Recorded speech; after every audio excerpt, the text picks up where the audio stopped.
You walk into a room and people glance past you like you're furniture. You speak up in class or at work, and somehow your words just evaporate into nothing. Meanwhile, that other guy says basically the same thing 5 minutes later, and everyone nods like he's dropping wisdom. What's the difference? It's not intelligence, it's not luck, it's presence, and you don't have it yet. Most people think respect is something you earn over years through accomplishments and credentials. Wrong. Respect starts the moment someone sees you, before you've said a single word. Your body is broadcasting a signal constantly, and right now it's probably saying, "Ignore me." But here's what nobody tells you. You can flip that signal in days, not years, if you know exactly what to fix. Let's start with the foundation that everyone overlooks.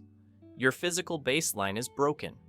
You're dehydrated, sleep deprived, and probably haven't moved your body intentionally in weeks. This isn't about vanity. When you're running on empty, your brain literally can't produce the hormones that create confidence. Cortisol stays elevated. Testosterone drops, you physically feel like prey, and everyone around you picks up on it instantly. Here's your first move. Tonight, before bed, put a large glass of water on your nightstand. The second you wake up tomorrow, before touching your phone, drink the entire thing. Your body has been in a drought for 8 hours. Rehydrating immediately does something remarkable to your nervous system. It signals safety. Your brain stops operating in emergency mode and starts functioning like you're actually in control. While we're talking about mornings, let's fix your wake up. You hit snooze 3 times, right? Each time you do that, you're training your brain that your own decisions are negotiable. You told yourself you'd get up at 7, then you didn't. You just proved to yourself that you can't trust you. That internal doubt seeps into everything. It shows in your eyes, your voice, the way you carry yourself. Set one alarm.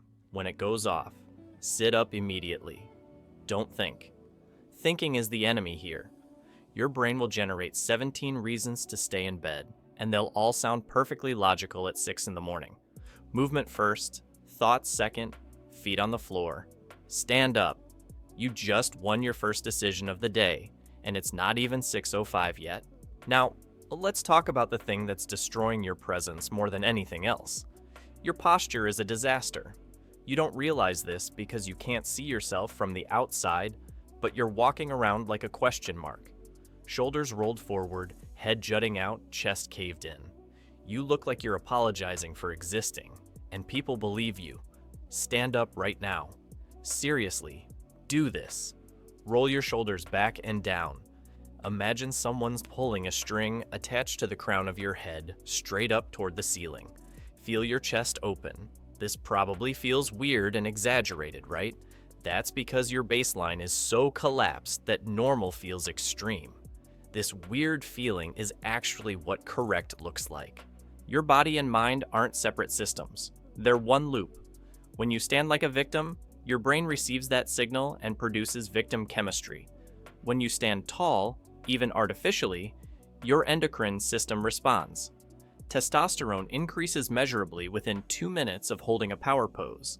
This isn't motivation talk, it's biochemistry. But here's where most people sabotage themselves. They fix their posture for 4 minutes, then forget about it for the rest of the day. Your nervous system needs consistent input to rewire. Set random alarms on your phone. 3 times a day, when that alarm goes off, check yourself. Shoulders back, chest up, chin level. You're retraining decades of compensation patterns. It takes relentless repetition. Let's address the eye contact situation because this is probably your biggest leak. You look away when people talk to you. Not dramatically, just enough.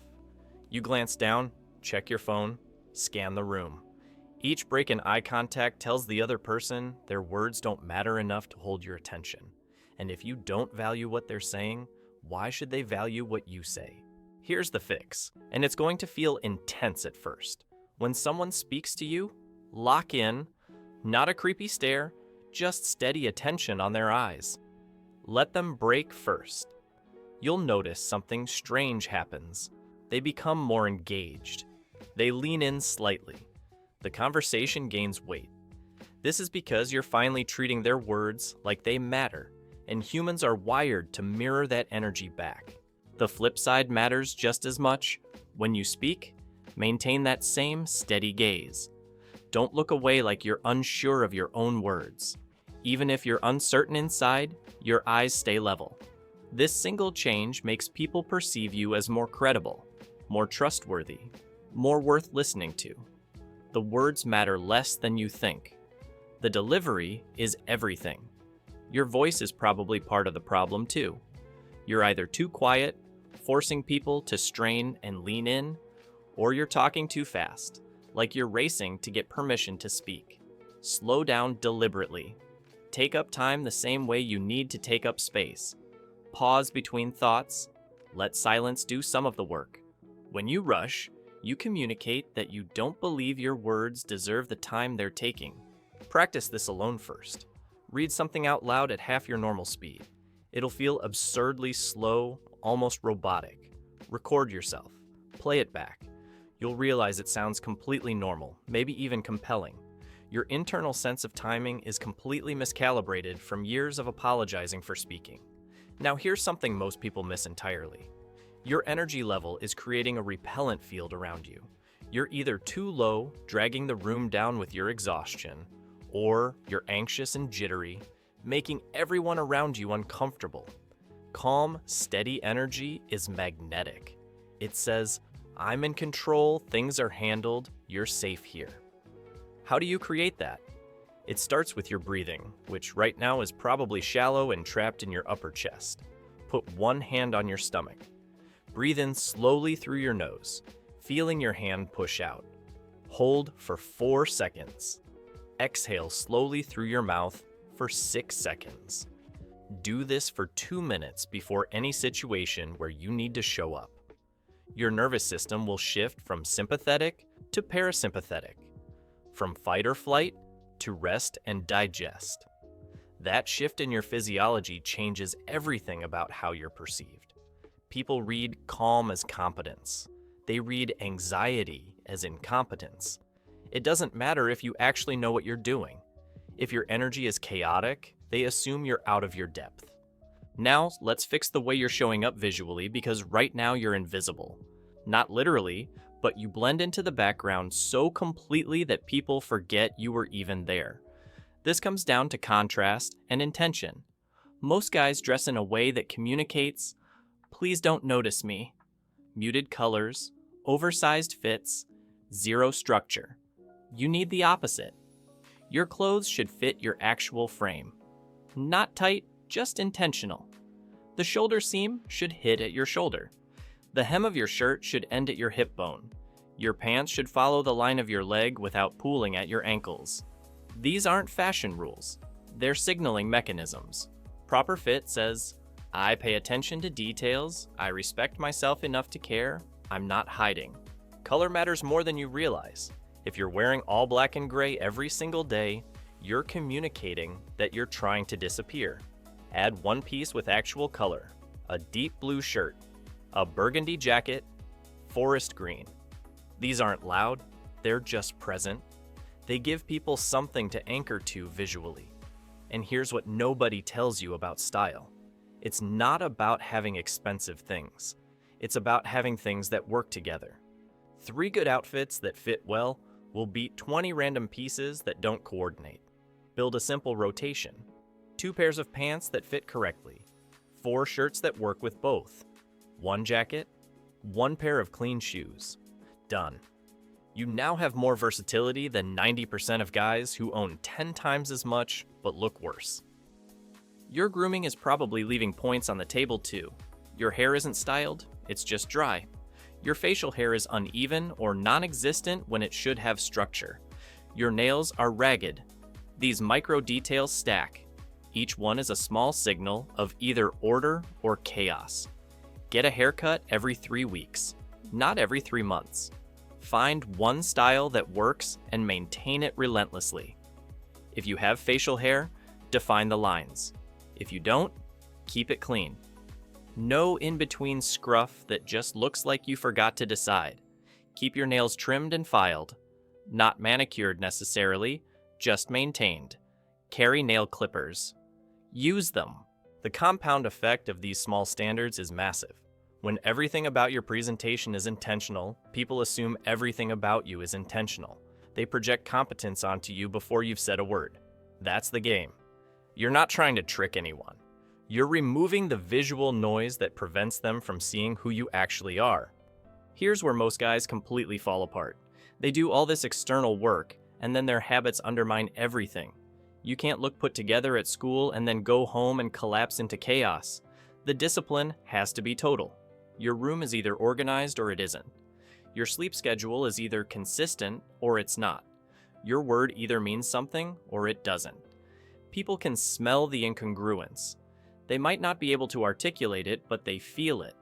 The guy who looks sharp but shows up late, who talks about discipline but can't finish what he starts, who presents confidence but crumbles under minor pressure, that dissonance creates distrust. So audit your life for leaks.